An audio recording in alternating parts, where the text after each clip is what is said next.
Coming up on Mount Hermeneutics, the first episode in 2024 is, and the topic is Pulp Fiction. Yes, that Pulp Fiction, the one directed by Quentin Tarantino in 1994 with a star-studded cast, including a comeback by John Travolta. You got Samuel L. Jackson, you got Bruce Willis, and that's just to name a few. But I know what you're asking. What does Pulp Fiction have to do with a religious podcast? Stick around and find out.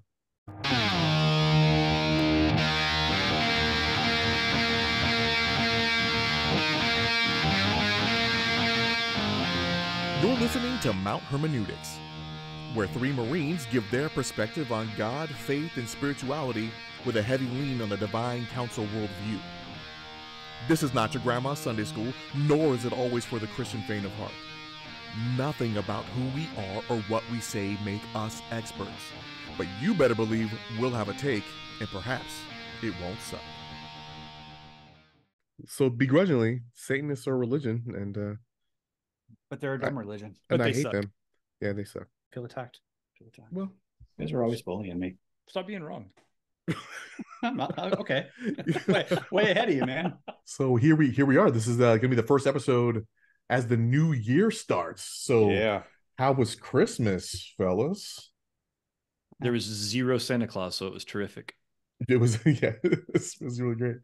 I had my daughter Aubrey designed this shirt for That's me. awesome. And I That's like really it. cool. and it was one of those, like, you're sitting back and you're watching your kids and you're watching your grandkids, or I'm watching my grandkids, open stuff and have fun, and 3-year-olds and whatnot. And then Aubrey's like, "This one is for you."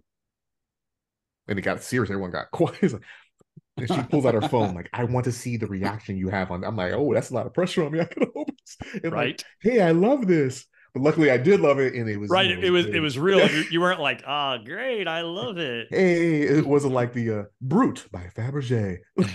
Thanks for the tie. I love you too. I needed. How did you know I needed socks? That's a funny line. Little Layla, she's 3.5, and Mhm. she had a rainbow helmet. That's what I wanted. Barbie, that's what I want. It just didn't even matter what she opened. That was her like, canned answer. Yeah. Yeah, it was. That's cool. That's That's exactly what I wanted. We're like, Or laughing, maybe everybody got her exactly what she wanted. maybe so. Hey, but so before we move off topic, Aubrey, big ups on the design. We all think it's cool, and we think it's cool that you thought of your dad and understand that this is a big deal to all of us. So I feel like I got a gift through your dad. So thank you from behalf of everybody on Mount Hermeneutics. I was gonna say yeah. I was gonna say exactly that, but Matt beat me to it. So put me down for that too, Aubrey. Plus one. She also got a mug with the same design on it, but it didn't come in yet. It comes in Friday, California time, the 29th, I guess it is.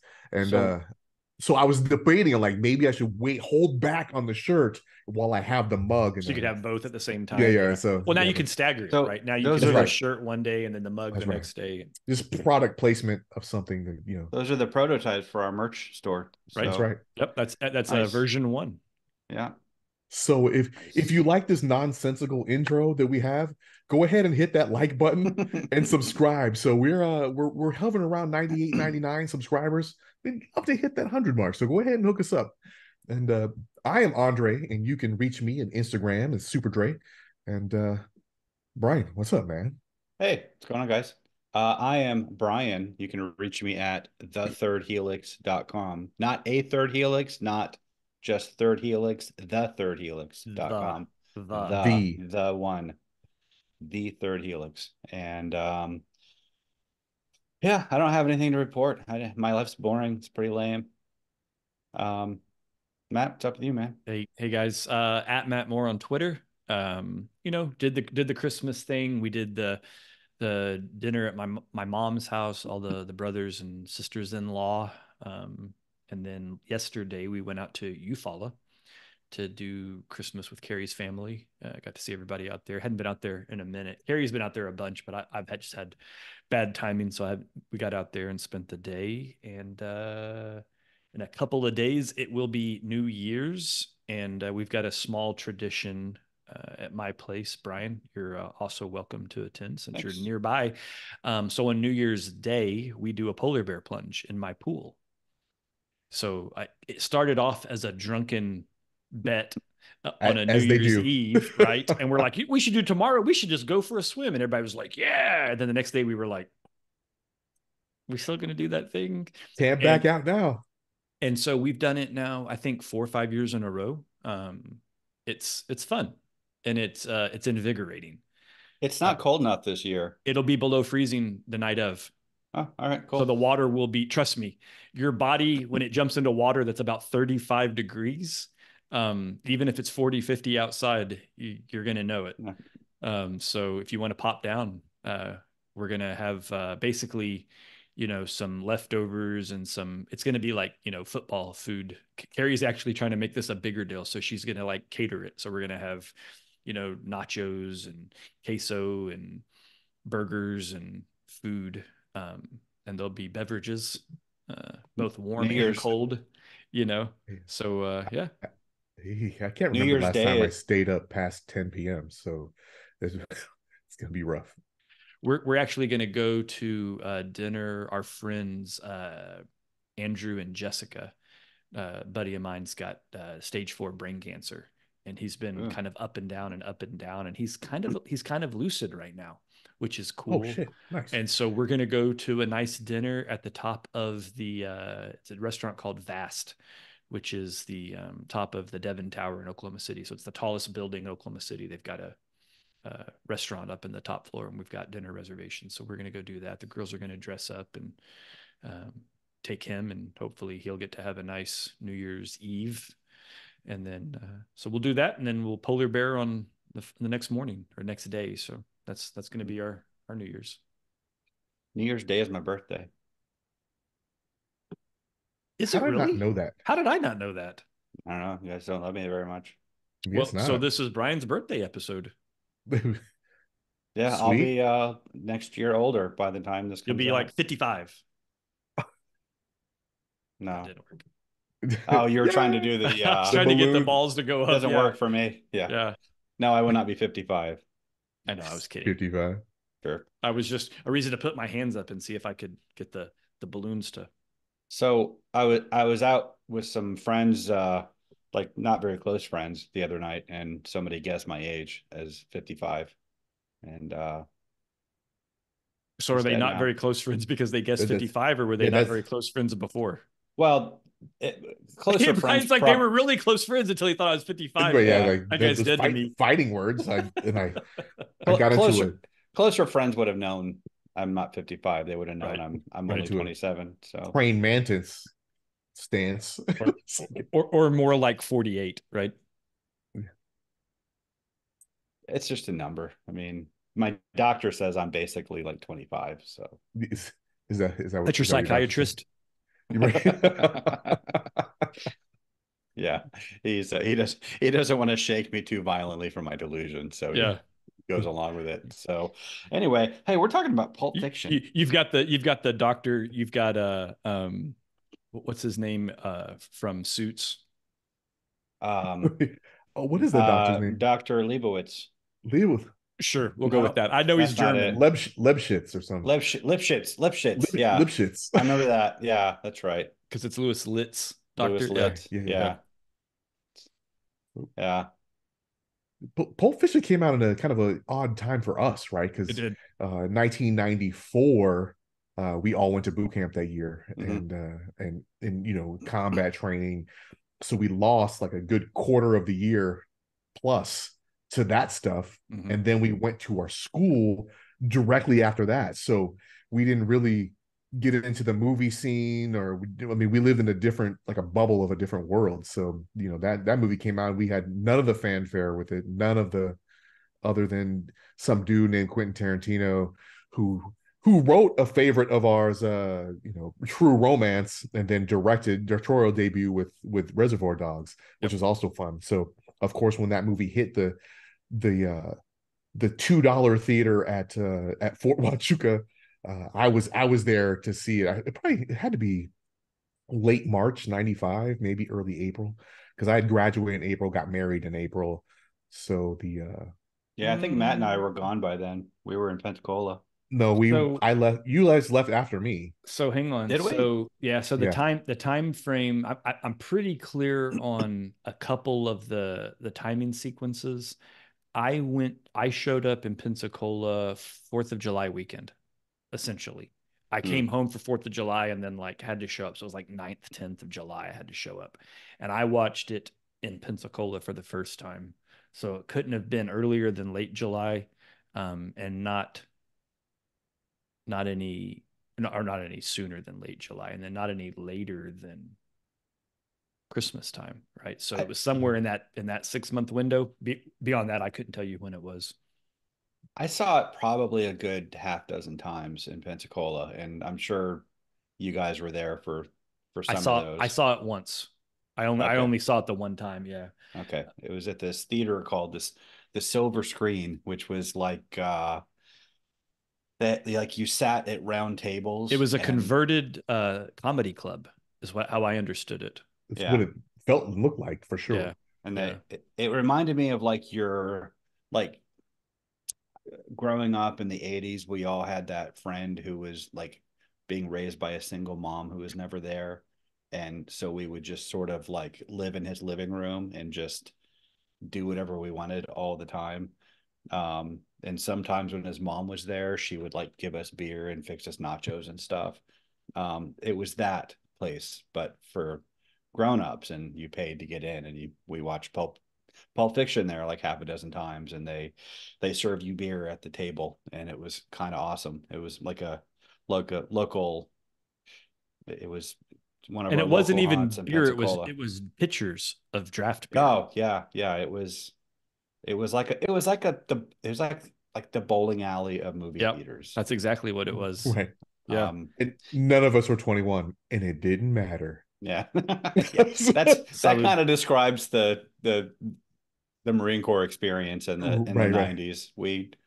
Yeah, the drinking age on Fort Huachuca was 18. But anyway, enough reminiscing. Well, I when I went and saw the movie for what you could, I remember distinctly because the reel was broken. So it's a 2.5 hour long movie. Yeah, And I went to like the 8 o'clock showing, and curfew was what, 1100 or 2300, so 11 o'clock at night. And so the reel was broken. So every once in a while, I had to wait like 10 minutes for them to spool the one projector that worked. For So I had like, for the younger folks that might be listening or watching, movies weren't always digital, and they were on these archaic magnetic reels, right? That had film that was spooled up, and it like went across an actual projector. That's what so, Dre's talking about. so I was super late, and you had to sign a logbook when you left and when you came back. So when I came back, I happened to be kind of a senior dude at the place, and I was like, "Hey, duty, you're taking rounds right now." In the way you're going on your tour to go check and make sure everything's secure. He's like, "But I just did that." I was like, "You're doing it again, yeah, but you're late. I have to log you." I'm not late. I'm gonna log myself. Have a nice time, and let's go right now. Go. So he went because I bullied him, and I would have made his life really miserable if he didn't do it. yeah. I'm not even sure anything would have even happened to me at that point, but we were all afraid of the unknown back then as the Lord of the Flies with no adult supervision That's a great question. whatsoever. Like, no one actually did anything to Right. like, did anybody even check the logbook? Right. Yeah. Like I mean, who would I mean, But we checked by it, George, we had a logbook. and we disciplined people. So it's interesting with no adult supervision. When it came to things of that nature, we were actually more disciplined than most people, just because we didn't know what the outcome would be, and we took it upon ourselves to keep it that Well, way. we knew we would be hazed in some manner by our own peers. Right. Well, Right. except So Dre and I were the squad leaders, so we would have been responsible for the hazing, and we weren't going to haze ourselves. So I mean, hello. But yeah, yeah, man. The Yes. Pulp So Fiction. like Pulp Fiction was, I know we're going to get into some of the more specifics, but I think it's really fair to say our generation, maybe us specifically, it was very much and this almost sounds so like overblown or fanciful, but like it was a coming of age movie, right? Like it sets so much of our pop culture expectations, references, humor, as dark as it might be. Maybe it's a reason that we were all started off our life broken. Like we went from the Marine Corps early training into Quentin Tarantino dialogue. I think guided us through the rest of our careers. I don't know. There's probably not a more Matt Dre and Brian movie than Pulp Fiction. Yeah. I mean, it's got it all. It's got lots of violence, great dialogue, some rape, more violence. Was there rape in it? Oh, absolutely. Oh, yeah, of course. Yeah, I was the worst kind of rape. I don't as if there's different like levels of rape, right? Like, well, I was okay. Yeah. yeah. Duh. I was you say rape and I automatically think violence against women. Right. And I'm like, I don't remember that. Oh, there was none of that. Right. Yeah. Okay. Yeah. So, but yeah, it was definitely it was not a good movie, but it's a great movie, if that makes any sense. It actually is a very good movie too. Is it? How so? Well, do we want to get into the analysis just yet, or do we have more reminiscing to do about? I mean, we could probably reminisce for longer than the movie is itself, right? I don't know if that's I don't know if that's valuable. I would enjoy it. Our listeners might enjoy it a little less because I don't think people listening to others reminiscing is the best, right? I can tell you that like I still use, in fact, my son walked through the room as parts of it were on and I was kind of forcing him to watch it. And he kept pulling the Homer Simpson meme. He was like trying to back out of the room. But like he caught the sequence where they're at the bar and Vincent Vega's he's talking about having to take Mrs. Wallace on a date. And the other two guys are like, have you met her? And then they start laughing. He's like, what the hell is that supposed to mean? And the guy's like, hey, look, my name's Paul. That's between y'all. And my son goes, that's where you got it. And I was like, I didn't invent it. I mean, like everybody gets their sayings from somewhere. There's more of those sequences that I've quoted, right? But that's one that I probably use the most. I heard a throwaway line today. I was rewatching it, preparation for this show, and I heard a scene.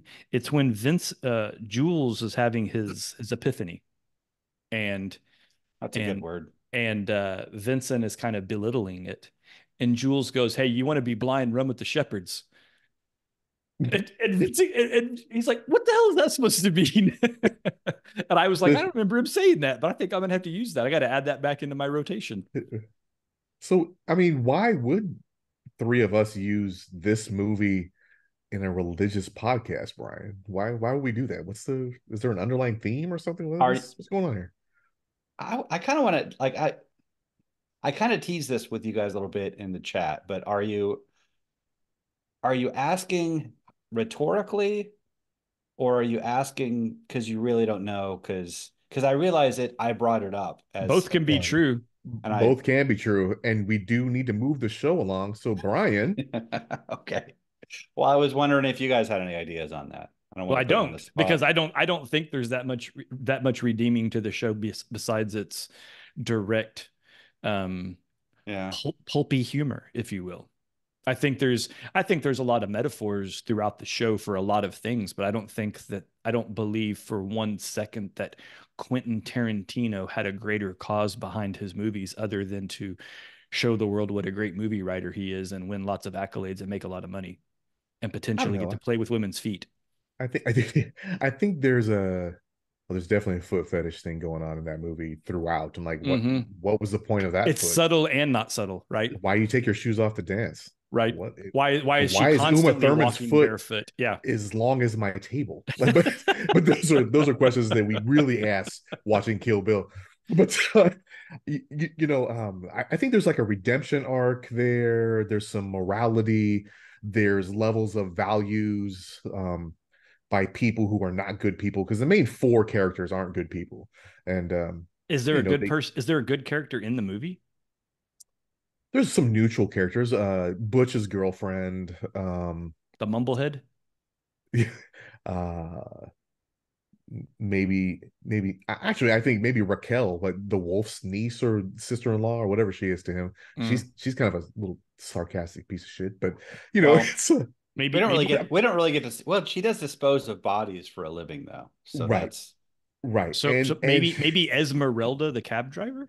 but she was well, really morbid But of all things. she was curious. Curious, yeah, right, right, but it was almost like a voyeuristic, like she was fascinated because she wanted to live, like she wanted to have the experience. But she So, didn't. And so she was like aware that she's on the straight and narrow, but she's aware of this underworld. She's intrigued by it, mhm. which is to say a lot of people are. That's why we watch movies and read books. right. But didn't actually delve into it. And I don't know that that's bad. I think curious is very Sure. different than being involved in it. So maybe she was as close as they come to But being. she seemed to take a vicarious pleasure in it, though. That's my Yeah. point. Is Yeah, there's Doesn't everybody that watches bad movies? I mean, I no so no let's I don't step think out for so. a second. How about this trend for white women to have this obsession with serial killer documentaries? It might be because they fear serial killers and I they don't want think to that's it. understand it and come to some kind of terms I don't with think that's that it. I fear. think it's a I total don't know. curiosity. there's a morbid curiosity or these Yeah, things where women, lots of moye of women killing their husbands, and it's like yeah. I would say it's a vicarious kind of thing, and I think guys between superhero movies, war movies, gangster movies, westerns, they all have one thing in common, and it's violence. And I think men are drawn to the idea of being violently good, but being right. violent. I think that's like, I mean, it's psychoanalyzing, right? And I'm doing it in a super broad sense, but I'm pretty convinced that that's what draws humans to the arts, kind of, Mhm. at a broad brush. I don't know. But I can't think of any named characters that can be considered good in No. this flick. There's bystanders. There's like a waitress, or the poor coffee shop manager. But other than that, like, you don't know if they're good or bad. I You just mean, don't every know. character, even to the friend of the drug dealer, right? Right, Some chick hanging out on the couch of known drug dealers, right, doing drugs. I mean, she wasn't a criminal in the sense of right. a But gangster. she was so high on the couch when they bring an ODing chick that she didn't even budge. She's like, so. Well, Yeah.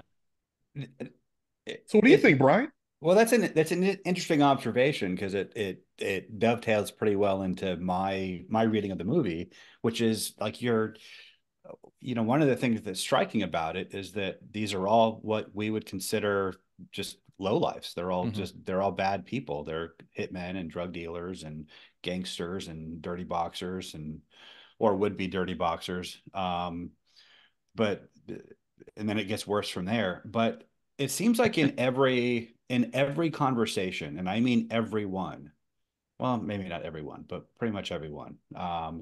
They're involved in a vigorous debate about morality, about the rightness or wrongness of a particular situation. Like the very first opening, it's but and as you go through and when Yeah. once you catch that theme and you go through it, as it turns out, that's the through line of the movie. It's all about these kind of intersecting and overlapping and competing moral systems.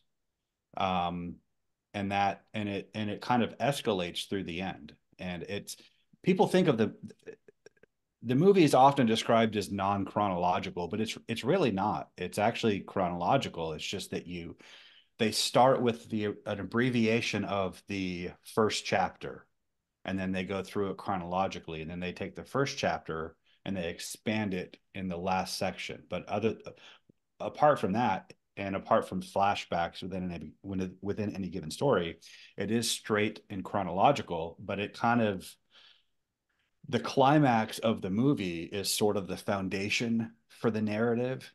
So it's almost like a loop. But the opening sequence, it's Ringo and Yolanda in the diner, and at first there's not anything conspicuously moral about their discussion. It's a strictly Darwinian kind of morality. They're talking about kind of like how they choose their heists. Like what are the pros and cons of liquor stores versus diners or grocery stores. It's more of a cost benefit analysis than it Right. is a which is as more right or wrong.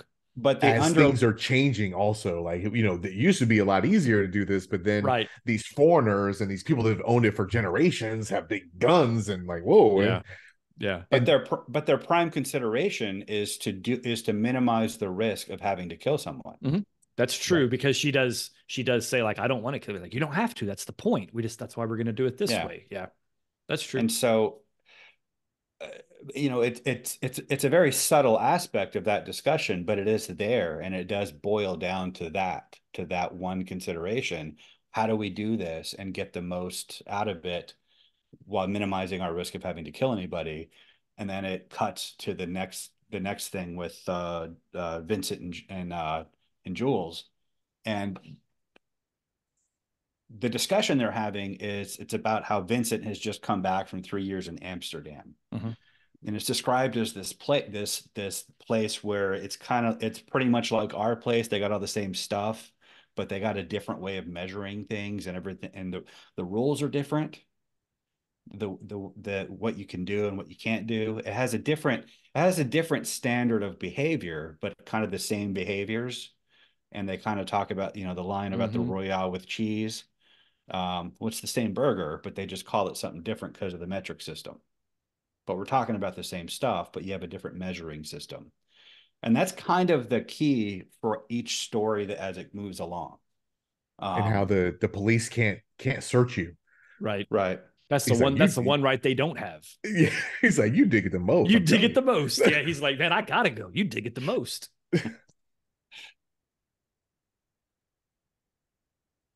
And that's interesting because when they finally do get to their hit spot, they're a little early, right?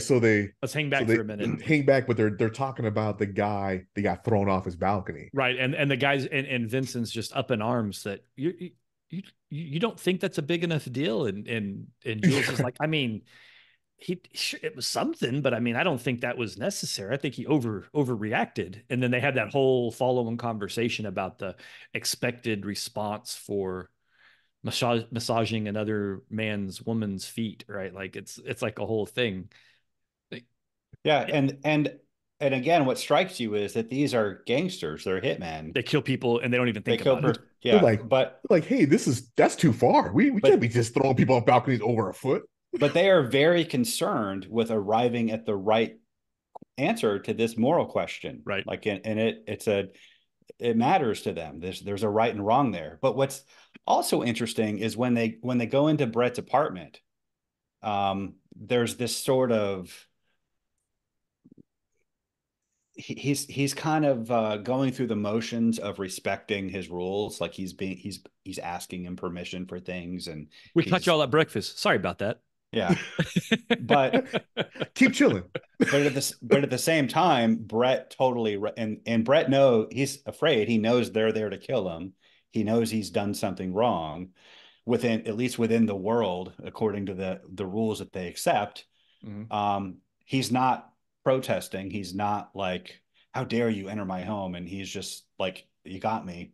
I just, but let me explain. I know you're about to kill me, but I just want you to understand. We got into this with the best of intentions. Right. And then he's very angry at Marvin for speaking up, the guy he spares, but everybody else is being super polite to. And it's just like, you're struck by just the different rules of moral propriety and throughout all of this. Yeah. I mean, but I think that's, I mean, we've talked about morals and moralistic dilemmas and moral dichotomies and all of that stuff in a handful of our other episodes. And I talked about, countercultures and bikers, outlaw motorcycle gangs having their own sets of rules and laws. And I don't think this is any different, right? Even though all of these characters are breaking hundreds of laws in real time as we're watching the movie, right? They still are appalled at certain people stepping over other lines. So like, after Marvin gets shot in the face, Jules is just beside himself that Vincent would bloody up his friend's hand towel. Right? Like it's a big deal that he didn't get all the blood off his hands before he wiped his hands off on his friend's hand towel.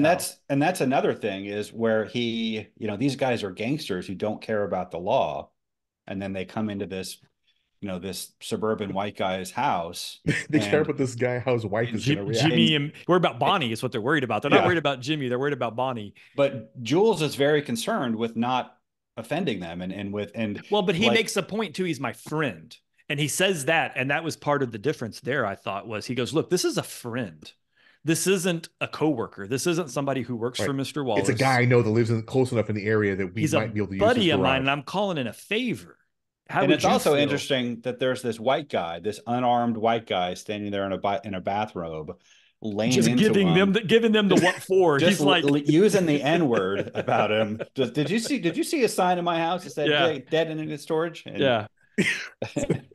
You know why? Because throwing dead niggers isn't my business. Not in my business. Yeah. You can quote that line, Dre, and I know it. I did it. I hooked you for that. Thank you. Thank you for that. I want to go back. I quoted it to Carrie earlier, and she was like, "That's not okay." And I'm like, "That's exactly what Jimmy was saying. It is not okay."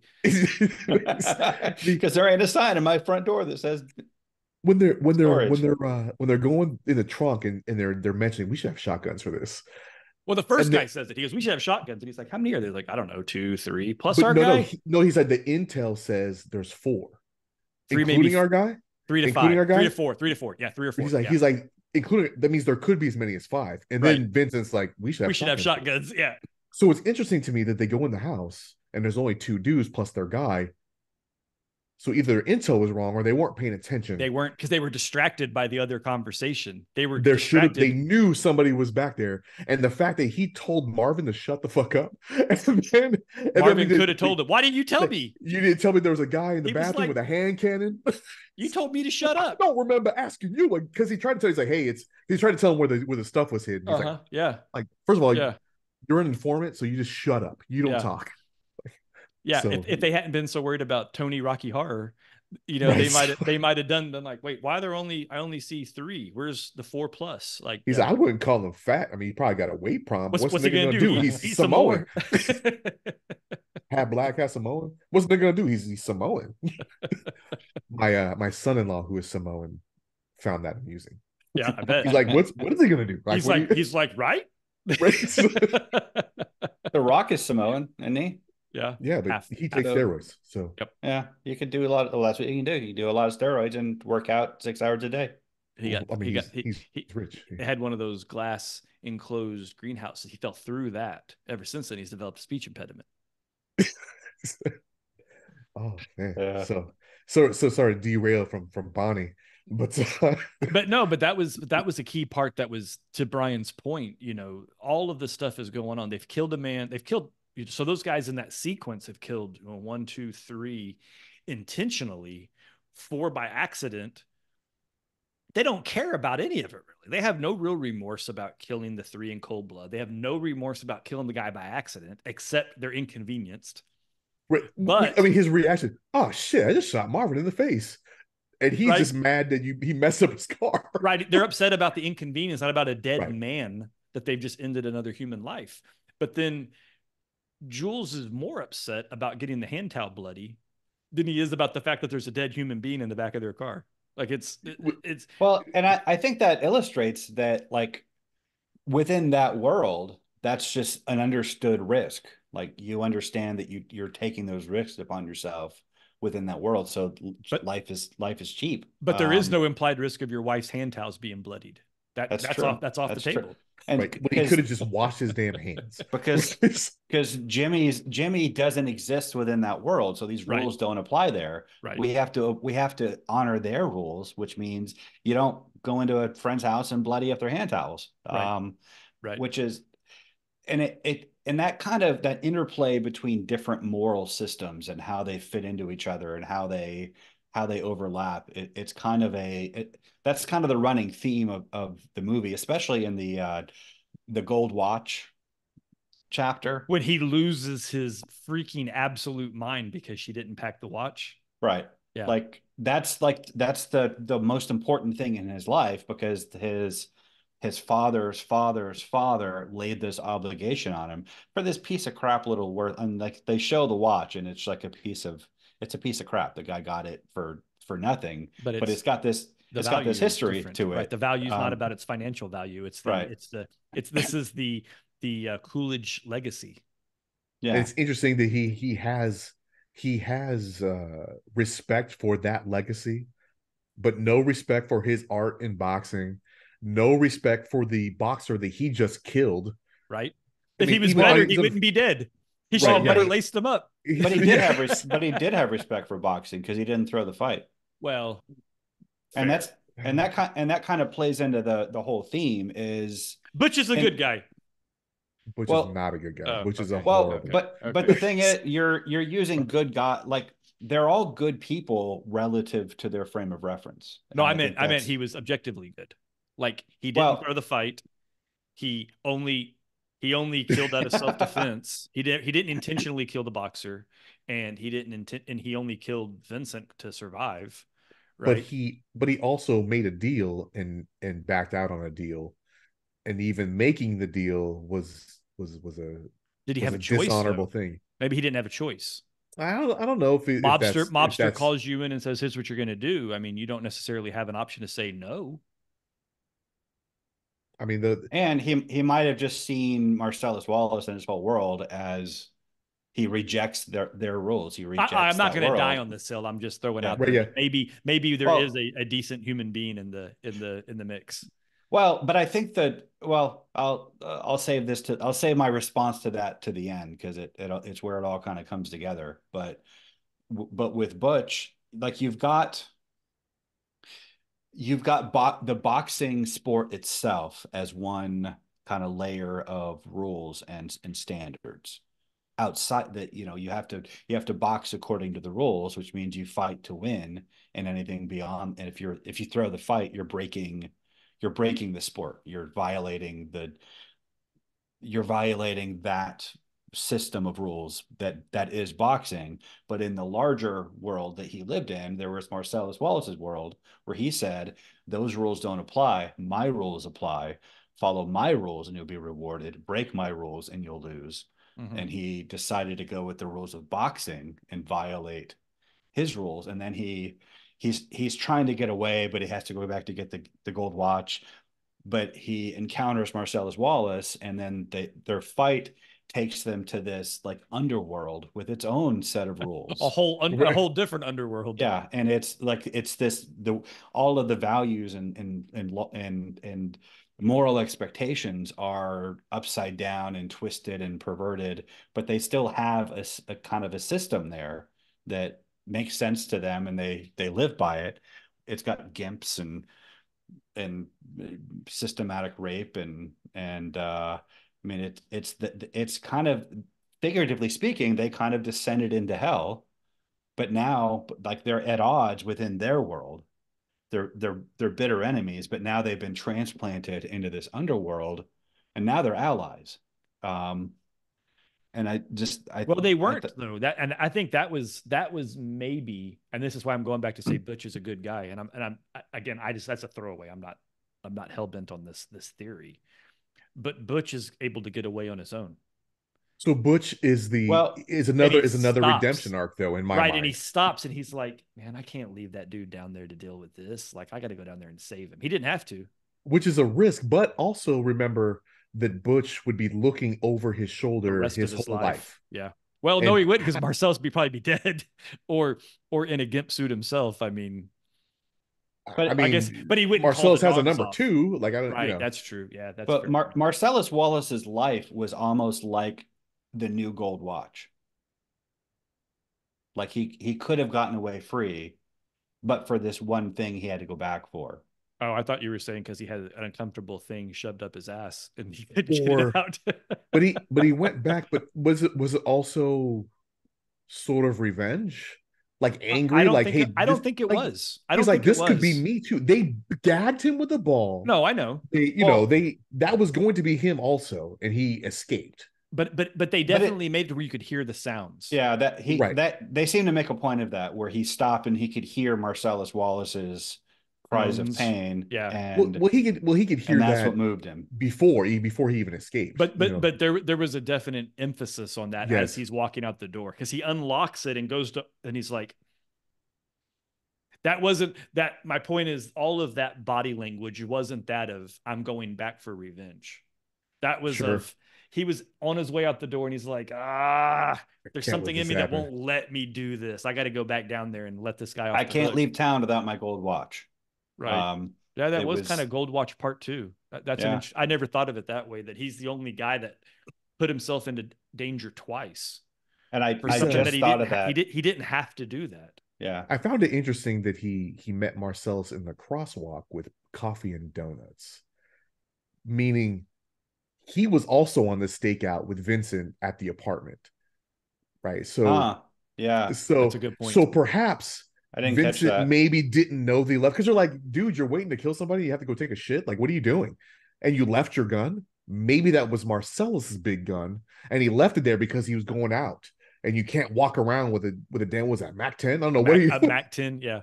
Yeah, you can't just walk with the suppressor the size of this table.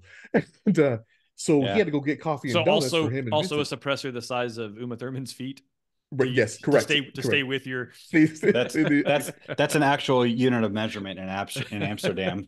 That's why they're called Royale with cheese, because they can't say Uma Thurman. Half of Uma Thurman's foot, as big as Dre's table. It's like that. It's like that. Like that workout Instagram dude that he measures weight in Lizzo's. I'm gonna have to look that up.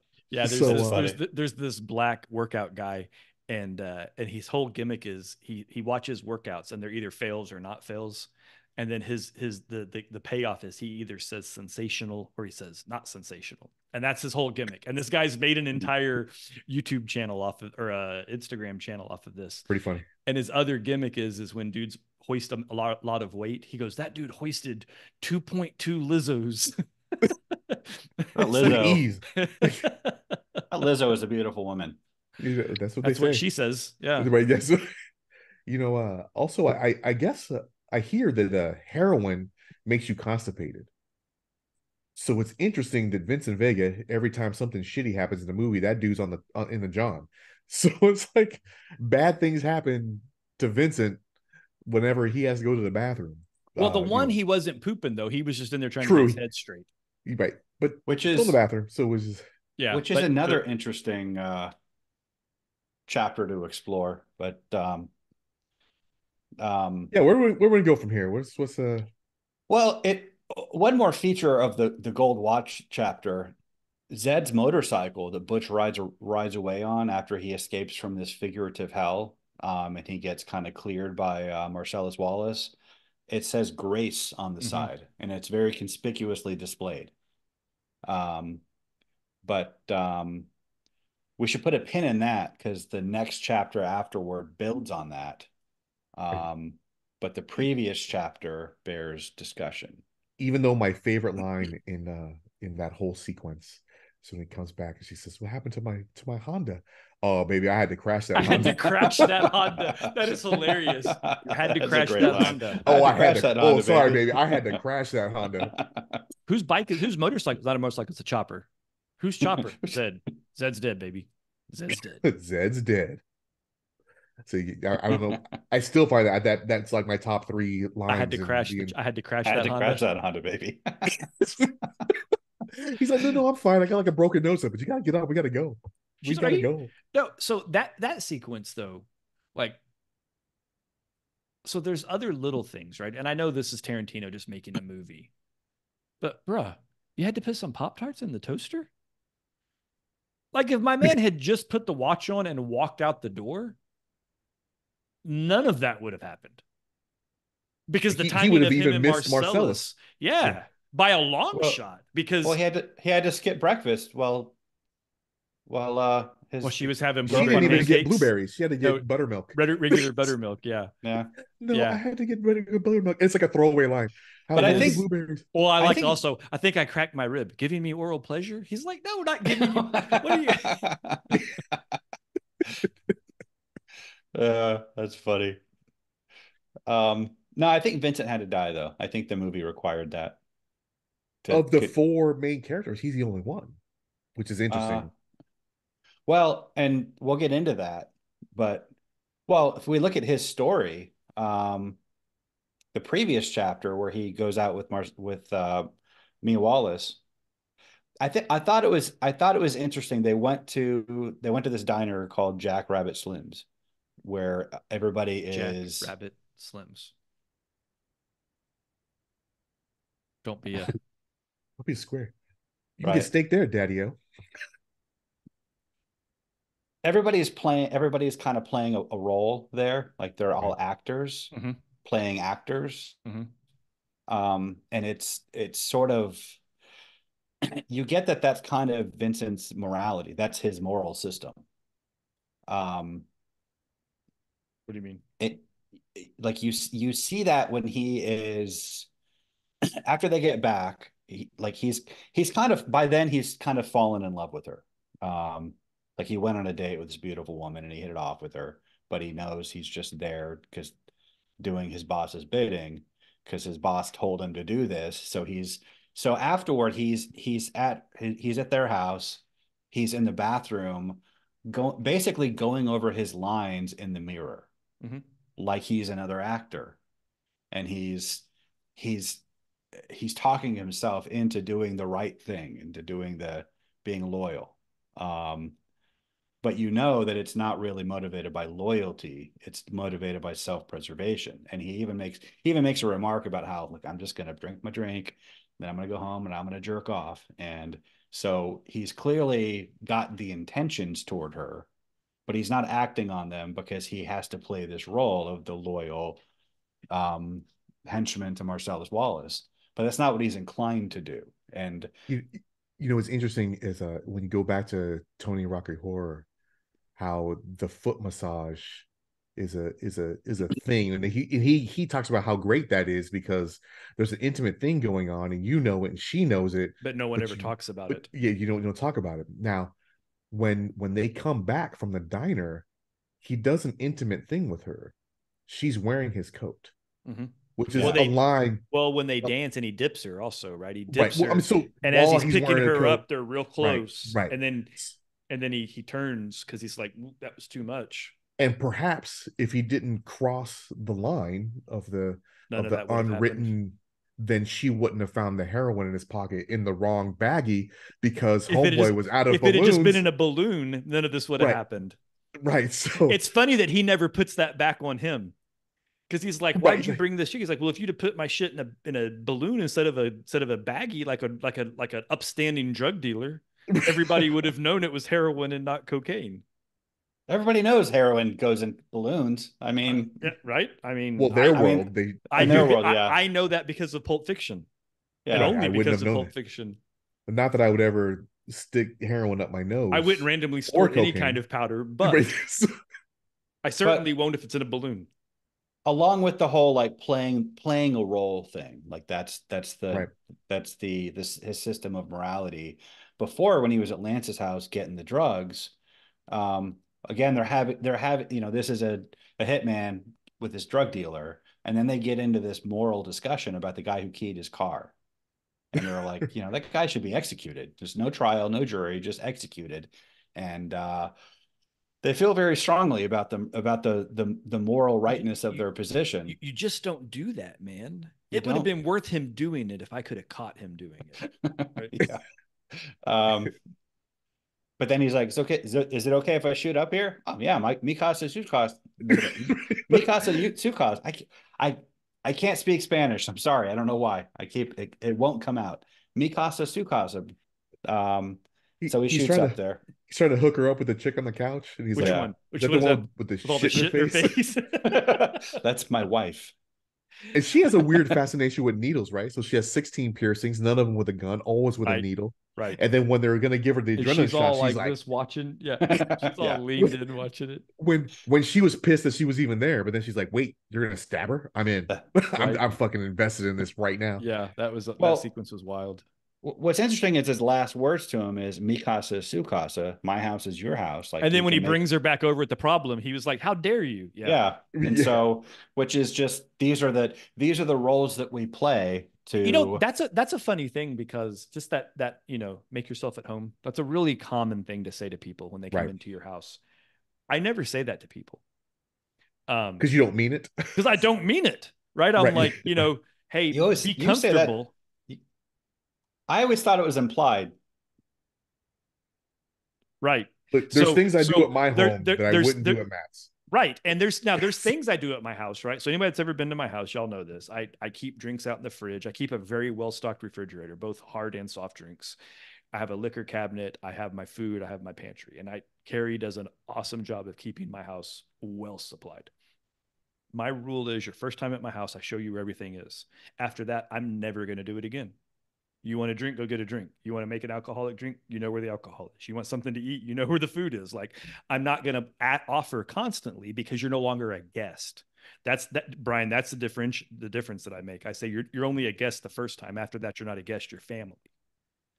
But I never say make yourself at home because you don't belong in my bedroom, on my bed, or in my drawers.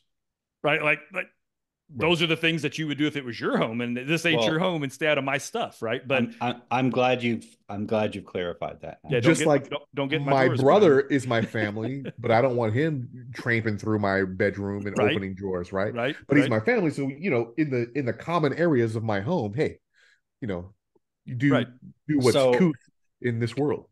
So can I bring a chick ODN over to your house? Yeah. Okay. Yeah, absolutely. So funny side story.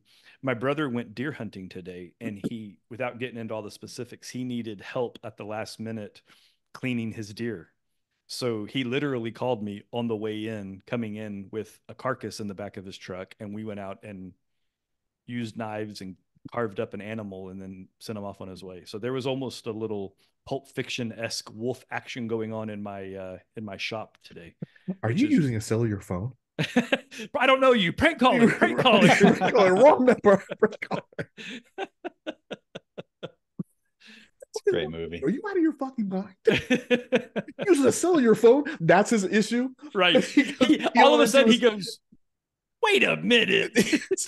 Are you on a cellular phone? Tearing ass into his front yard, and his first, like, you use a cellular phone to call me?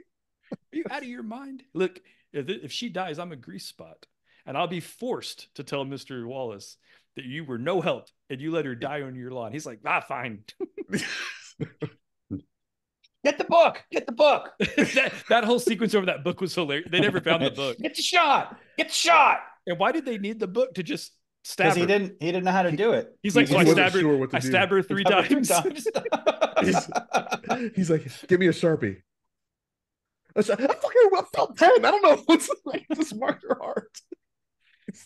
They're freaking out. Yeah. What's gonna happen then? Pretty curious about that myself. Yeah, that was great, man. I'm super curious to find out myself. He's like, look, if I bring a dead bitch into OD into your house, I'll stab her. I'll stab her. But another interesting thing about the diner, when Butch goes back to his apartment and he's walking through, somebody is listening to the radio in his complex. And in the complex, it reports a trophy being stolen from Jackrabbit Slim's. So when they come home with the trophy, they didn't win.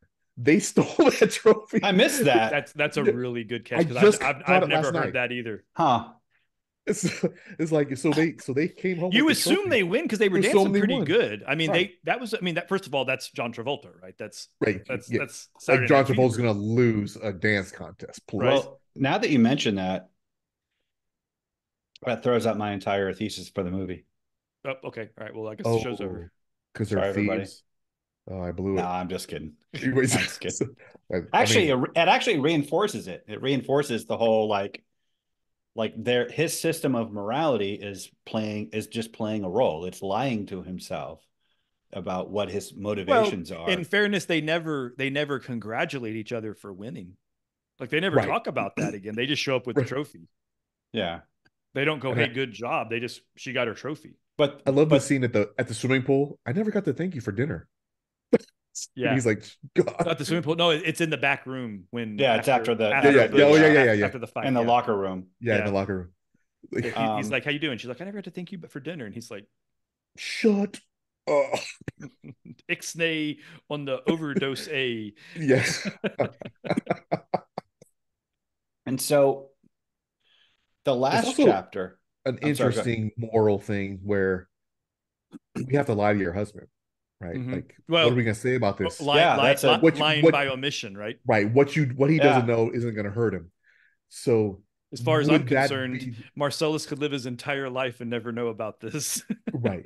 So where could that have taken them if she didn't OD and they had drinks and Right. did What else could they have not whatever told they were Marcellus intending about? to do and then not tell Marcellus? The thing that threw me as far as like a possible plot hole is, so they don't have a recording system on their security cameras. It was the 'Cause 90s. Well, she was recording, she was watching him on a Right. on a remote camera system, which is pretty high end for the 90s. Right. That's like well beyond anything Tony Montana had. And Right. to think that, she was watching him at intercoms and all that, but it wasn't recorded, so that Marcellus wasn't going to come home, watch the tape and go, my wife's dead right there on the couch. But how is that a plot hole? Well, because they never discuss if she was in a state of mind to go clear the tapes. Marcellus didn't ask, why are the tapes missing a 2-hour chunk? For all we know, she didn't, and he discovered them. That's part of the story wasn't told. But he's too busy torturing rednecks for. And Vincent's dead. Yeah. Right. So I found striking also in the diner is when he tries to confront her about Tony Rocky Horror. And she's appalled. Like, you think my husband would kill someone for rubbing my feet? And he's like, yeah. Like, hold on. She's like, stop. Hold on. You think that Marcellus would kill a man she was for bothered rubbing by my feet? it. Yeah. Like, no. So she was like sticking up for her gangster husband over something so absurd as killing someone for rubbing her feet. Was she sticking up for him, or was she simply pointing out how ridiculous they were? The knitting, the women's knitting club that talks because he mentions right? He's never actually touched me before other than shaking my hand at my wedding. At my That's wedding. the only time they over accentuated them shaking hands. Right. When he left her, and he was like, shake on it, and then the camera's like on their hands shaking. And the irony is, this is the one moment of like candor and of Vincent's whole like character arc. Like through the whole thing is about how he's an actor. Morality itself is just an acting job. It's just playing a role. This one moment, and she's an actor. She did a pilot. But I'm just gonna laugh at her jokes, chew my food with my mouth closed. And it's funny that she tells one joke and it wasn't and he funny. kind of musters himself to laugh. Yeah. Yeah. Yeah, I know. Yeah. This movie has so many layers to it. It does have a lot of layers. You just keep digging and there's always more stuff. But every layer kind of reinforces that central that through line of kind of different moral systems. And so the last chapter, it kind of, it's almost like an M. Night Shyamalan movie in that, and this was before M. Night Shyamalan movies. So I guess you could say Quentin Tarantino invented this, but like if you watch the rest of the movie with that last chapter in mind, the whole movie is really kind of about Jules and Vincent coming to this fork in the road of this question mark miracle. Okay, the last chapter kind of expands on the first chapter. Well, it's chronologically before the rest of the movie, so it overlaps with that one scene, so it kind of, that's why I say it expands on the first scene with Honey Bunny and what's his name, Pumpkin Ringo. and Ringo. Pumpkin, yeah, Ringo, Pumpkin, and Honey Bunny. Yeah, so they're in this. Ringo's really good at knowing if you're lying or not. Ringo is good at knowing if you're lying. How so? You never watch Lie to Me? Oh, Uh-uh. little Tim Roth reference Yeah. there. Okay. Um, yeah, so they have this miracle, and they both experience the same thing. The guy comes out with a hand cannon, unloads on him, everyone misses, then they kill him. Jules sees this as a miracle. Vincent just sees it as a freak occurrence. Um, Jules sees it as God intervening to save him, and it changes him. It So the whole movie is about these different moral systems and how they interact and compete with each other and intersect and stuff. And you have all these awful people who are very concerned about about the moral rightness of their position within their given system. But then you have this instance where Jules, who has as a kind of an act of murderous cynicism, likes to quote this made up verse from Ezekiel before he kills a guy. But Some now, cold-blooded shit to say to someone before I pop a cap in his ass. yeah. Well, now that starts meaning something to him. Mm-hmm. It's changed him because it's am, connected am him. I the righteous man, or am I the tyranny of evil? Or am I the shepherd? Right. Or but no, it connects him to the absolute moral system. It connects him to the moral system that transcends all moral systems. And so he has to leave this life. He can't Yeah, be a he's like, part of it anymore. I'm telling Marcellus tomorrow. And Vincent's Yeah. like, he's probably gonna laugh at you. He's like, I don't give a shit if he does. Yeah, because he's beyond it. Yep. He's unmoved by He'll walk the earth like Kang from Kung Fu. Getting into adventures and shit. That's what which is a pretty apt analogy, because like the whole motif, of the Western, it's like the stranger who travels from town to town. He's beyond the local politics. He's outside of the rules, and that's kind of what the man of God is, that Jules is going to embody, is someone who is connected to a transcendent moral system. So the rules of man don't really apply to you anymore. It doesn't mean that you can just break the law with impunity, but you're not doing the right thing because the laws of man compel you. You're doing it because, you could say, according to a higher law, or better yet, because you're aligned with God, and you do it for its own sake, rather than because there's a system of rules that says you have to behave this way. And it was pretty brilliant how Quentin Tarantino conveyed this in this movie and in that particular chapter. Like he had this revelation of this higher system of morality, and he chose to align himself with it, and thereby also transcend all of the different moral systems that we've seen in the movie, whereas Vincent kind of laughed it off and ridiculed it. And he kind of He ended up dead. yeah, right. he ended up dead, but he went through this kind of series of for him, morality was just pretending to meet the needs of the moment, or to meet the most immediate needs, I guess. But there was nothing transcendent about it. It was entirely, he was the center of his own moral universe, and you kind of saw that when he's dealing with Jimmy and with the wolf. He's hostile toward them until they pay him his respects. Right, because he even makes that comment to Jules, because Jules is like, look, this is my friend, blah blah. He's like, look, that means I got to eat their shit. I don't care. He's like, I'm not going to be nice to them just because. And he's like, what's wrong with you? Yeah. Or he's like, a please would be nice. Yeah. Pretty So please, pretty sugar on please. top. Sugar Eat on that top. car. Get the fucking car. Yeah. I think that movie, just as an aside, didn't at a point in time, didn't that movie set the record for the most instances of the F word in a Hollywood production?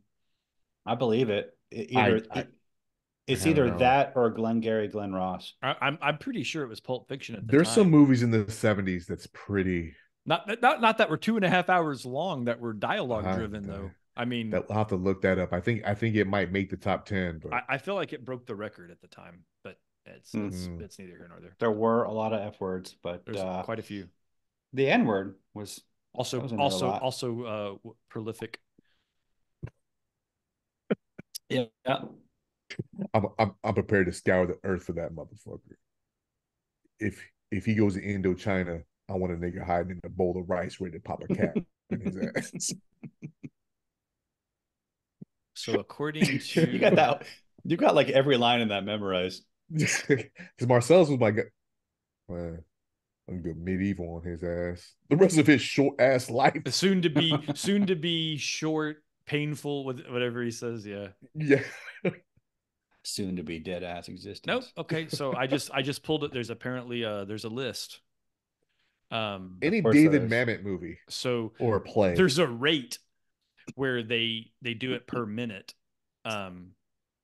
And so if you sort by rate or total count, there's a different number. So just Nice. because we're on a tangent, real quick, I'm going to solve this. There's a movie called Swear Net, who has the most uses, 935, When did it come out? 2014. And then so the most the of the modern movies, Wolf of Wall Street. Oh, okay. But then similar time frame, Casino has 422. Straight Outta Compton has 392. Pulp Fiction is at only 265. So I was way off. Nice. Yeah. Weak sauce. Maybe at the time though, because you Yeah. just named You gotta movies after. you gotta pump those numbers up. Those are rookie numbers. This Casino's like, oh, Scorsese's like, oh no way is Tarantino outdoing me. Goodfellas was above it. I'm betting Glengarry Glen Ross I don't even probably I don't see that is a on here, contender. dude. Maybe it's too old. I'm scrolling. Okay. I'm scrolling. I'm Good. scrolling. Yeah, I don't even see it. American History X has more. Scarface has more. A Bronx Oh man. Tale. 22 Jump Street. All right. I'm bored with this topic. You're just salty because Glengarry Glen Ross isn't on here. I can take that. It's okay. That's a fine L to I'll take. go I'll go count it up myself later and You just go do what I watch the told you movie so. again. You know, watch it on VHS or something when you like. I got it on 4K. Yeah, it doesn't even make I- the list. So I watch Glengarry Glen Ross on 4K like a couple times a month. do we ever Don't mention know where that to go with Brian needs that. a girlfriend? But yeah, Who loves Glengarry Glen Ross? christianmingle.com. Yeah, so There's another thought you've actually brought to mind now that we're talking about this. So let's presuppose that the event with at Brett's house or apartment or hotel or whatever that was, that I think it was an apartment. that was divine intervention, right? One could even argue that Vince had multiple other opportunities to see the wrongs of his path, right? Because right after that is when the date with Mia happens, which that should be enough to wake somebody up and be like, hey, what you're doing is pretty wild. And it doesn't, and then it ultimately results in his death. So that's an interesting way to look at this. Like this is not a lens I've ever applied to Pulp Fiction, because I've wholly viewed it as just absolute entertainment in the purest form. But no such thing. When Ringo and Yolanda are like happy to be getting out of there, they like have this embrace as they're walking, as if maybe they changed their lives as well. Right, like they just had a moment, right? Well, but that was clearly, I'm trying real hard, Ringo, real hard. But that was clearly dialogue, man. Jules was definitely in a place of forgiveness, and that was a thing there, right? Like he's like, look, I thought it was funny that Vince didn't want to kill them for The violent. holding up the place or pointing guns at them, but for if you give him $15 I'm gonna kill him out of From principle. principle, yeah. Like Yeah, that's the principle. I Like, thought that was an interesting irony that he was the one standing on principle, but again, Wrong it's just principle. but it's just rhetorical. Yeah. Like it's again, it's just he's just playing a role. He doesn't actually have principles other than respect Vincent. That's it. Respect Vincent, Vincent wants to stay alive. Well, So he doesn't is cross it Marcella's respect wallet. Vincent or just respect broadly? Like he felt like the whole situation was just disrespectful in general, right? Well, I mean, in that scenario, he clearly should have been the one rendering respect. So it wasn't respect in general. He just intruded on this guy's morning and ruined his hand towels, and he's demanding respect in this situation where he's imposing. So I don't think it was respect in general. I think it was respect. No, For I was Vincent. talking about at the diner sequence. Oh, because the whole thing about well, him threatening to shoot him out of principle, that was about the money. well, but we've kind of already established like what Vincent's moral compass is. And so kill him on general principle is it's kind of empty in his mouth by this point because we know kind of what drives him, and he's not a principled person. Don't key his car. Don't. Which, I mean, I don't know. I mean, there's some of his principles I agree with. Don't key a man's car. Don't give another man's wife a foot massage. Right? Like, I mean, he's right on those things. Well, but he was probably going to give her a foot massage if she hadn't OD'd. I mean, it's not that he was trying to leave. He intended to leave. Whether he So would or wouldn't, we don't know. But he intended to. So he didn't get killed, though. I mean, was that right? But kind of I mean, like but they also like he thinks that someone should die for killing King a car, not get beat up or put in jail. So excuse me. I have a 68 Camaro that I'm rebuilding in my shop. I'm not entirely sure I wouldn't kill somebody if they keyed it. Once it's done it on the street. I'm just saying, like, I'm not saying you're right or wrong. It's just overkill. Is it? I used to. Yeah, I think so. I mean, if somebody just carry a foot massage when I'm not around, I'll probably throw them off a 4th-story building. That's fair. Yeah, that's fair. Okay. But that was kind of banter though. Like I don't know that it was, he was just bantering with his drug dealer. And actually Lance was the one who talked about the death, yeah. But, right. Except that he wanted to catch him doing it. Right. No, and Vince, we don't know if Vince would have killed the guy or not, but he was his point was the violence that I would inflict on the guy would almost be worth it if I got to catch him. But I'm still super pissed that my cool car got that I'm going to run into your house later, by the way. Because he smokes that car into his garage. Give some exegesis on this. He Tarantino says that it was Butch that keyed his car. I like that, by the way.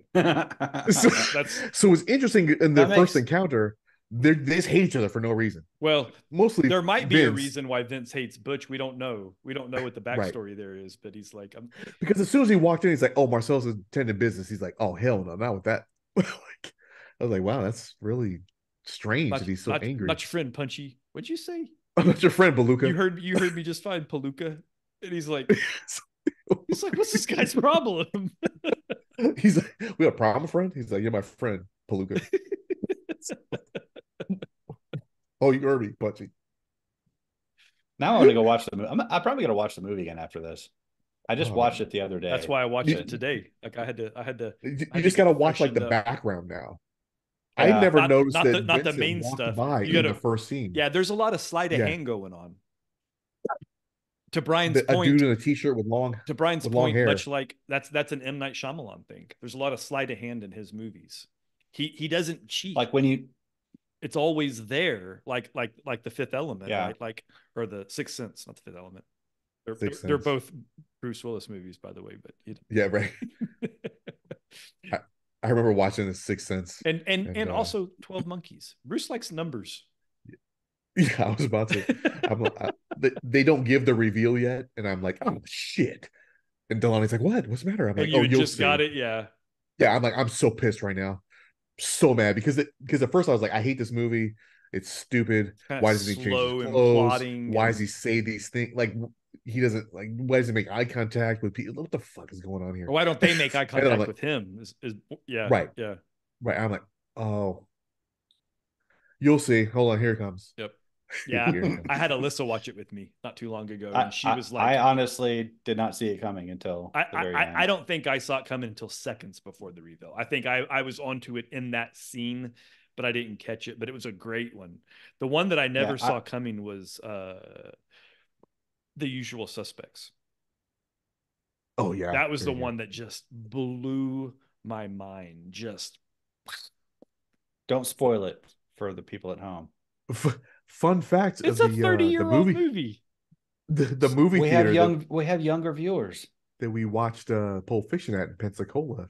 I saw another Tim Roth film called Rob Roy with Liam Yep. Neeson Well, sword fighting going on there. You saw and that with me, didn't you? what an underrated film. Very good movie. Yeah. Did you watch it with me and Delaney? Maybe Wait, so. no. I think I saw that with you at the mall. Oh, maybe it was the mall. Not that place. It was the mall. We saw Braveheart at the mall. I think we saw them both at the mall. So But at I Braveheart watched Braveheart was in when Tucson. I don't know. Yeah. We saw Braveheart in Pensacola, and Jeep's Dre's Jeep got stolen. You got Remember stolen? that? You remember the mall in Pensacola, Oh, right? because you came out the wrong side. Yes. Well, And I went to the stall that's identical, and I just like sat down, like fucking my Jeep is stolen. well, he first kind of he panicked, and then he sat down, and then I'm looking around like maybe maybe they're driving around or something. And like we'll That's just funny. I'll stop the car and pick it up. I was so and then, sad. and then I'm like, yeah, he looks so defeated. So And that's then so I'm that's just like, that's actually very on brand for Dre.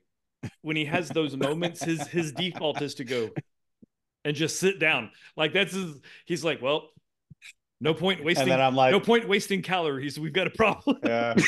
And then I'm like, so what do you want to do now? And he just kind of sat there a minute. He's like, I don't know. I don't know.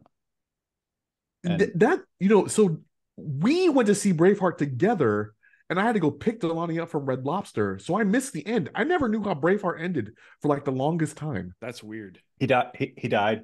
I think Batman is the movie the Jeep got stolen. The Batman Batman and Forever. Robin, No, Batman with a Batman Kiss from a Forever. Rose, Batman. Batman Forever. Kiss from Sure. a Rose, Batman. Yeah, it's the one where that Seal song was the best thing Yeah. it had going for I it. got the reference. That's just a funny way to say it. The kiss from a Rose, Batman. Oh, okay, that Batman. Yeah. Damn Batman. But Rob Roy, underrated flick.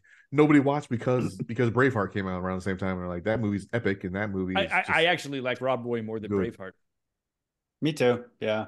I mean, it's shorter. That's a big part of it, though. No, It's got I better like Jessica sword Lange. fights. Braveheart was a weird movie for me because I went and saw it at the theater. I don't remember why the hell we went all the way to Tucson to watch it. Like, why couldn't we have just watched it in Sierra Vista?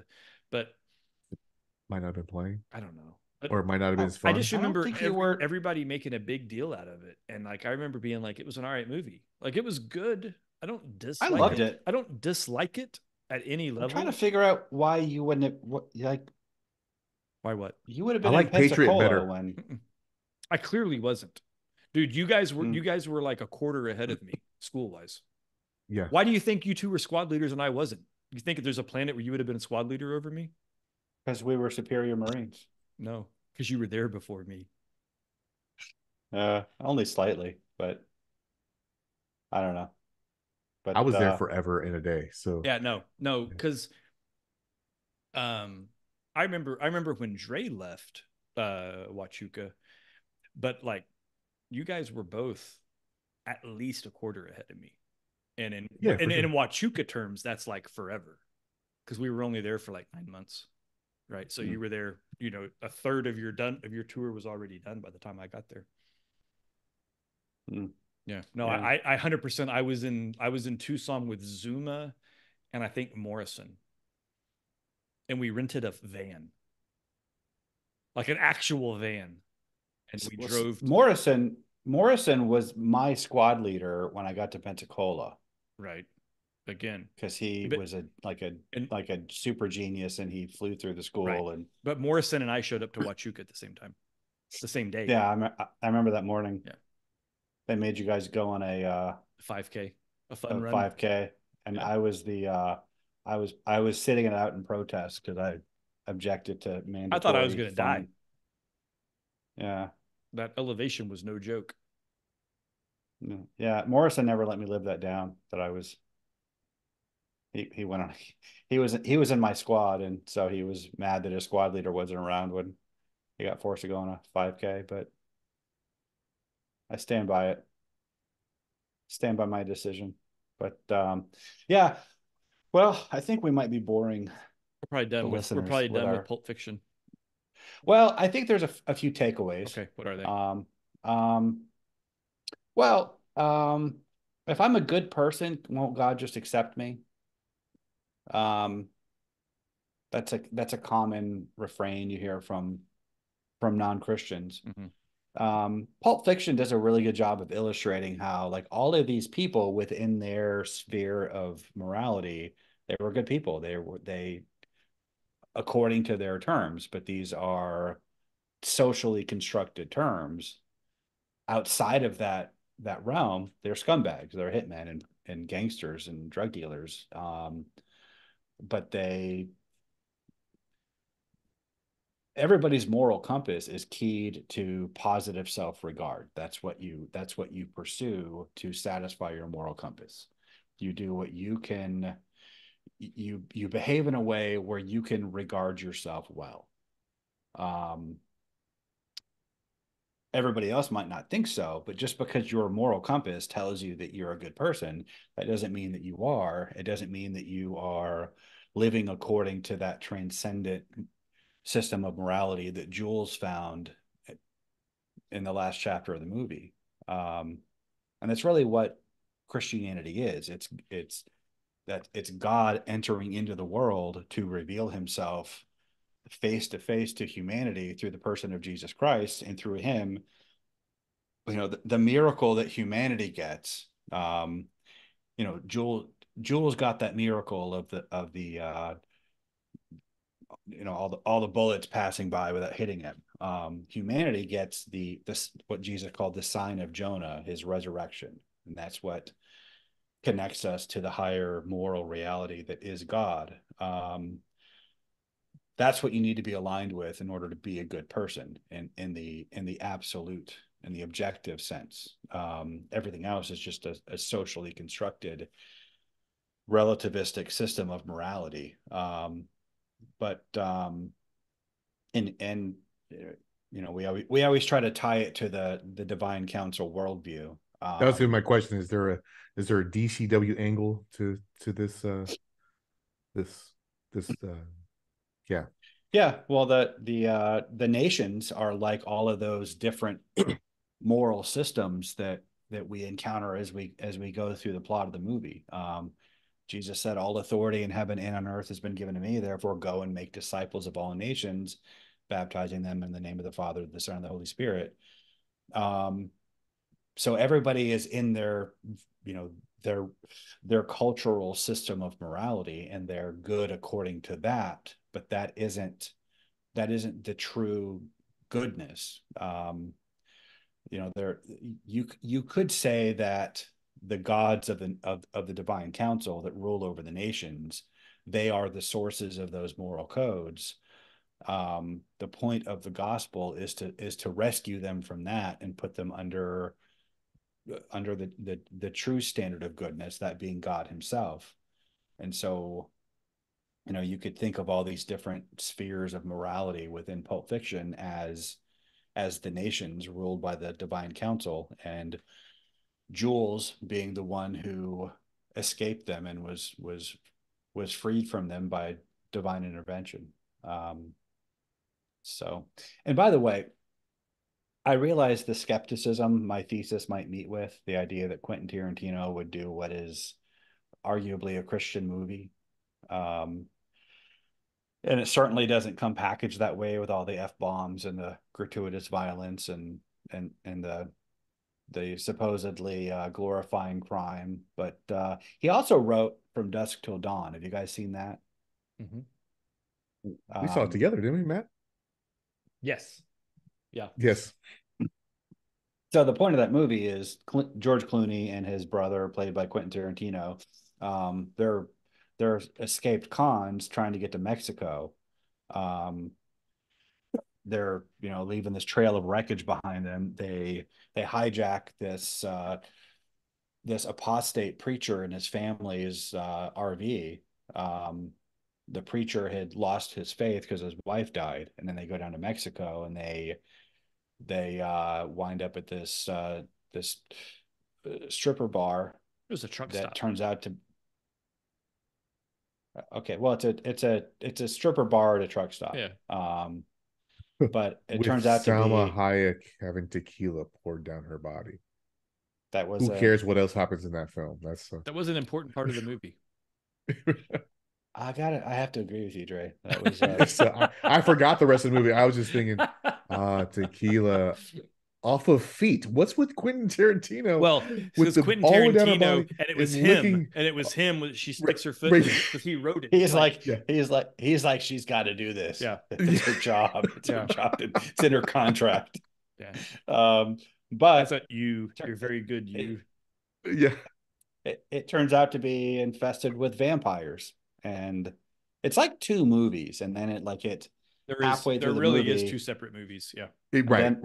All of a sudden, it's just vampires everywhere, and they're killing vampires. But it's really the story about how this preacher recovers his faith, and this hardened criminal, like he's the person who kind of like narrates the logical implications of this. If these things exist, then the devil exists, then hell exists, and if hell exists, then heaven exists, and if heaven exists, then there is a God. And so we got this badass man of God here to save us from these vampires, and it's something that like you'd expect a 10-year-old to write, but it really is kind of like the point of the movie is because there's this transcendent supernatural evil, there's also transcendent supernatural good, i.e. God. And if Quentin Tarantino wrote something like that, then I don't think that my reading of Pulp Fiction is too far-fetched at all. So I've never heard a line of questioning for Quentin on that religious undertones. Right. So I think we need to get him as a guest. Dude, that'd be a good conversation, right? Can you imagine him going, "You're the first guys to figure this out"? I think there's probably some kind of award for that. There's religion. He'll tell us what's in the box. That's packaged up with curse words and kind of like our show. Well, right. So it's funny you say that, right? Because we've had that conversation about what's the purpose of this show and why are we doing this and what's the goal and all of that, right? And for those at home, the three of us have had an ongoing argument about what the show should be, how we should do it. Brian argues for more structure and more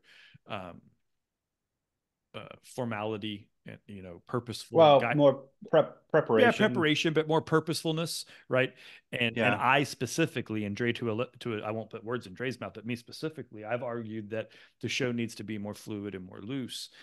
And I'm of the opinion that the idea for this show is essentially a variety show that brings you back to God at the end as a trick almost. Whereas, Brian's view is more like, let's talk about a Bible verse. Let's talk about this. Let's talk about the way that these things work together.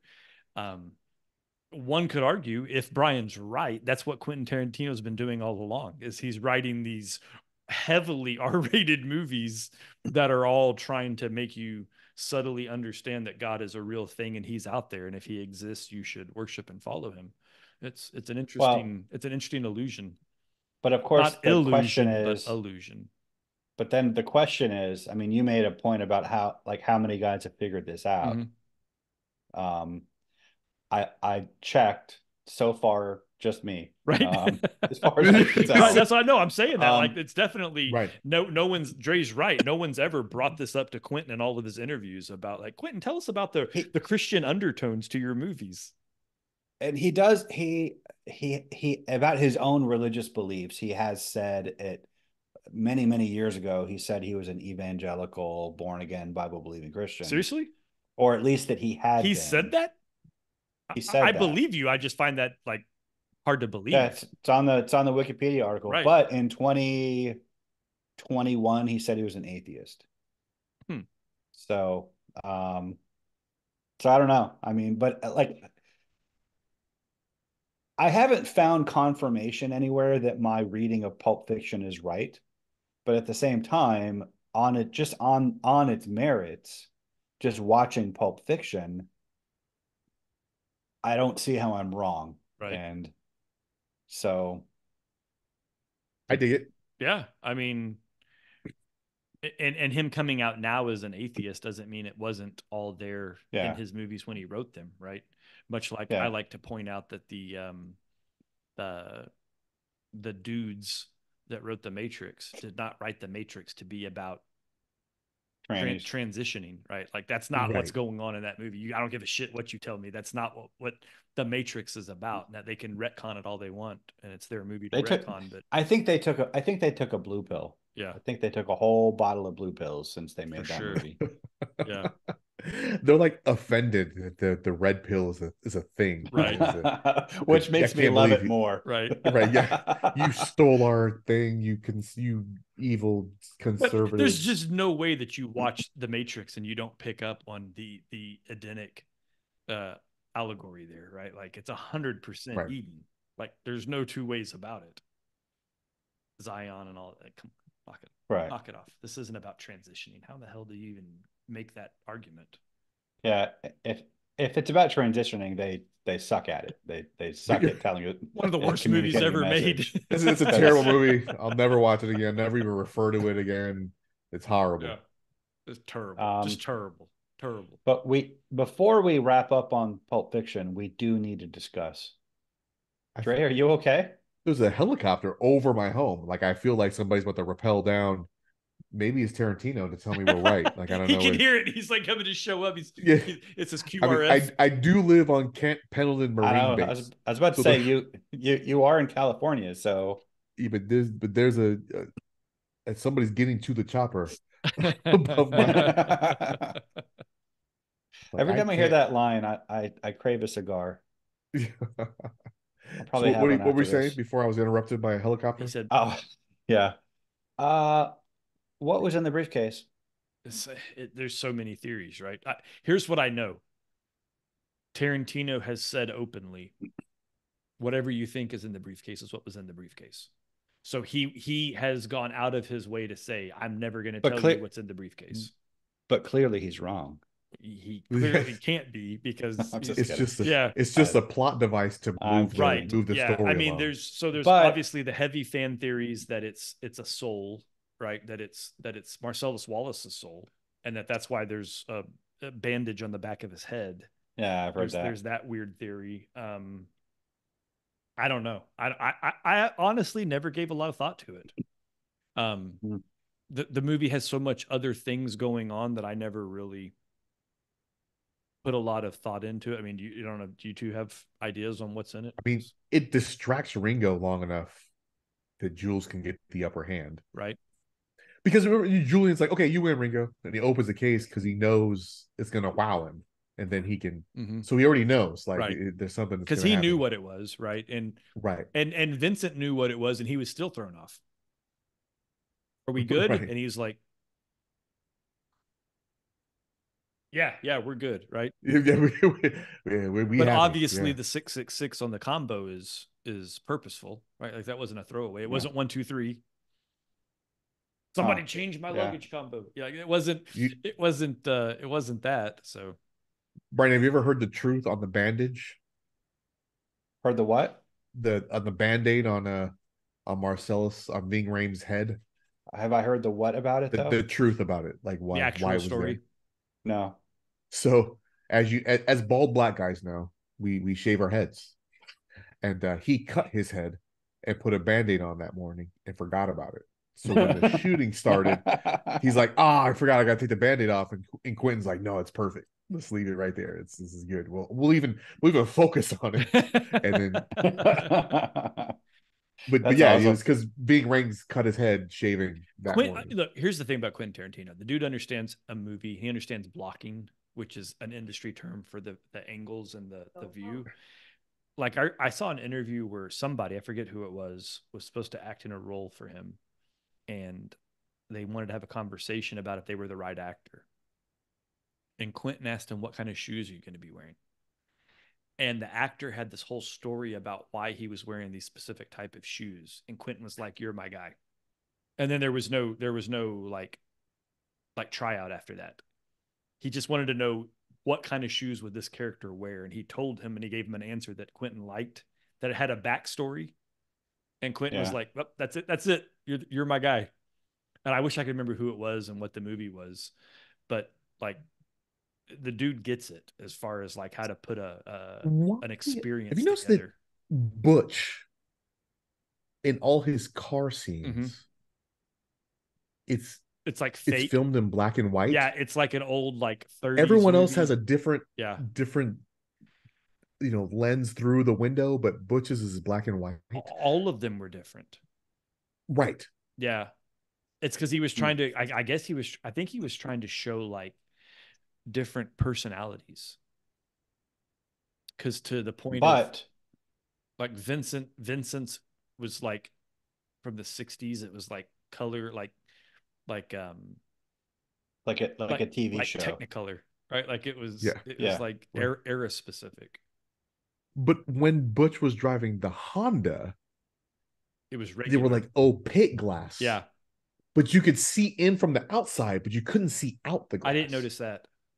It was really weird, and it caught my eye last night. I was like, and then they pan a shot outside the car, and all the windows are How clear. about the super wonky view when he's in the cab with Esmeralda?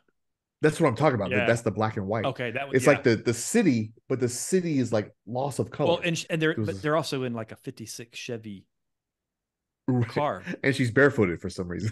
Do you think that's related to the fact that he winds up on a motorcycle and that's how he makes his escapes to freedom? What would have to do with the other? What would one have What do to you do with mean? the What does that other? have to do with him being on a motorcycle? Well, First of every all, it's time not a he's in a motorcycle; it's a car, chopper. I'm sorry, I stand. Zed's dead, baby. Okay. Zed's dead. I stand corrected. That's a good. Thank you for correcting me, Matt. That was important.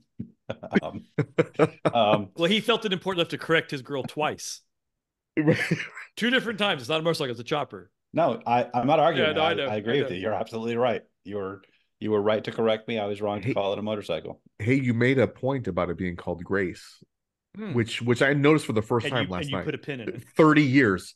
And that's the first time I noticed that it was called Grace. Right. When he's And in a car, it's all like the color is weird. He's sort of cut off from the outside world. The outside world cut off from him, and he's sort of trapped in. He's trapped in this situation where his life's at stake, and he has to escape. But then he reconciles with Marcellus Wallace and leaves him there to you know, destroy the Gimp and his henchmen in figurative hell. And he rides away on, out in the open on a chopper that is not a motorcycle, but a chopper named Grace. if Um, if you had a pot, I'd punch you in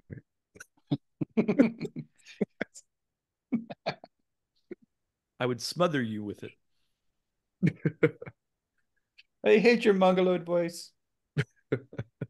So are you Well, suggesting That that his grace is what allowed him to get away because he went back and did the right thing? well, I think like looking at that, I don't know that his grace or that he is the recipient of grace, that he was freed from this world of corruption and vice and cruelty, but by grace. And I think that kind of ties into, I think that's the setup for the next chapter where Jules is saved by grace. He's saved by this miracle that aligns him with a higher power, that basically connects him to God. I think you kind of see the same theme in Butch's riding away on grace. And to the point about what's in the briefcase, I think, I mean, I don't know that I can say exactly what it is, but it certainly ties into that theme. It's something rare and valuable and precious and beautiful, but not everybody can receive it. Jules wound up being the custodian of it, even though Vincent saw it, Ringo saw it. What Brett was doing with it, we don't know. But Jules winds up being the custodian of that before he gives it to Marcellus Wallace, and before Jules kind of, escapes the world and goes to walk the earth like Caine from Kung Fu, because now he's aligned with God. And the rest of the story is kind of the story of this, in the background is this briefcase. Now Marcellus Wallace has it, and he is sort of in the Bonnie situation.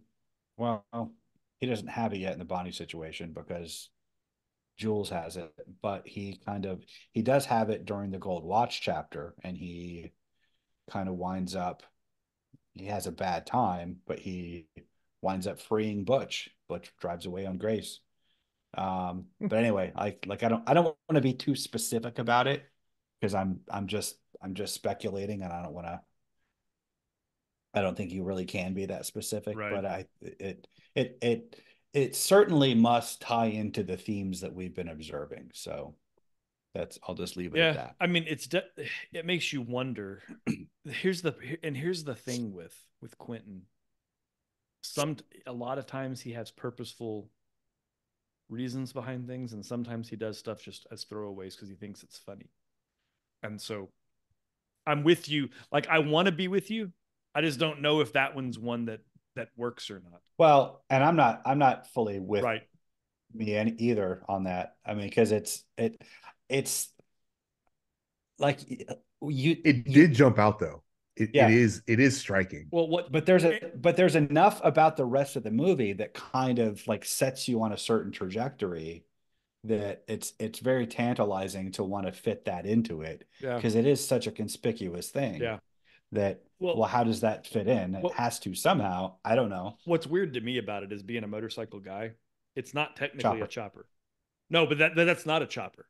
That doesn't fit the definition of a chopper. It's so good. It's a super glide, right? It's a Dynaglide, most likely an FXR. So like, to know what it is one thing. Why he's so insistent on calling it a chopper, I don't know. Like, that to me just feels like Quentin being funny. Right? What's the difference between a chopper and a motorcycle? It's the way it's set up, right? It has to do with the rake, which is the length and the angle of the forks, which is the neck to the front wheel, is pretty much what makes you a chopper. I don't know what the rule is, but like, that's usually the first thing you see when you think of like the Easy Rider and that kind of stuff, right? They have those super long rake. That's a chopper, right? I don't know when it becomes a chopper versus a regular bike, but like, I don't know. That's the exact length and angle. There's a point where you just look at it and you just know. You're like, that's motorcycle chopper. Right. Then I remember noticing it saying grace one of the times I watched it, and thinking it was weird that a dude's riding around on a bike assuming that it was named after his girlfriend, when he's a homosexual rapist. Like, that seemed odd, right? Like, right. And he's a cop, so he's a security guard. Is he? He's got a gun and a badge. It says security guard. Does on it his really? sleeve. Okay, I thought he was a cop. I thought he was like a deputy sheriff or something. But regardless, how many times have you seen somebody in a uniform riding a motorcycle? Like, that's a weird thing also. So I don't know. Like, all of that was just super weird. And why were they rednecks in LA? with his Confederate flag hanging there. I mean, I'm sure that exists. I'm sure there's a few of Boy, them. yeah, boy. Yeah. Get him sleeping. The gimp was the biggest throwaway. That just has no Right. context, no explanation. That's the gimp is Aubrey's like, what is happening right now? What is happening? When he starts like on his on his head, yeah, he's yeah, like, eeny, it was meeny, so miny, creepy. mo. I will say this with absolute conviction and certainty. The gimp is the antithesis and opposite to the briefcase.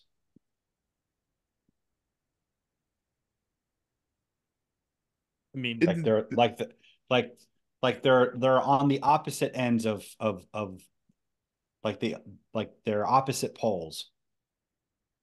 Did the gimp die?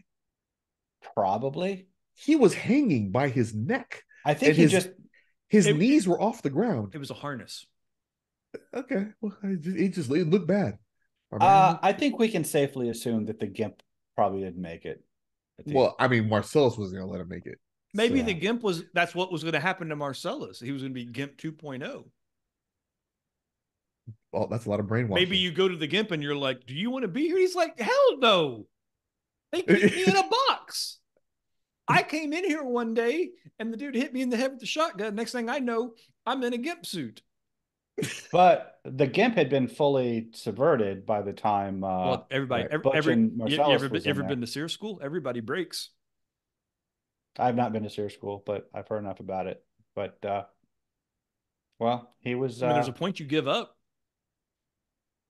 If I'd gone to Sears School, you might have been the gimp. I wouldn't have broken. With a zipper across your mouth. The gimp's sleeping. We'll wake him up. So should we tell people what Sears School is? Sure. I mean, a high level. It stands for survival, evasion, resistance, escape. For anybody that's seen G.I. Jane, it's the sequence when they end up being POWs. It's a school for high-risk military members, for pilots, forward deployed intelligence operators, etc. Oh, really? Though there is some very interesting video out there of me being duct taped, zip tied with a pillowcase over my head, trapped inside of a dog kennel, and I had to escape. Yeah. Did you? That's on the internet? Yeah. I don't know if it's on the internet. Dude, get us footage of that. Also, I was stuffed in a locker, my big ass in a normal size locker, and I had to pick handcuffs and then escape the locker. I mean, I did a little bit of escaping, how to prep yourself to be zip tied, how to prep yourself to be duct tape, what tools to kind of carry in your boot to help pick locks and things of that nature. Yeah. It's when I was the combat search and rescue coordinator in England. A buddy of mine used to be the survival instructor at SEER. Nice. Yeah. Well, my overall point. I learned one thing from him that's actually wildly useful still to this day.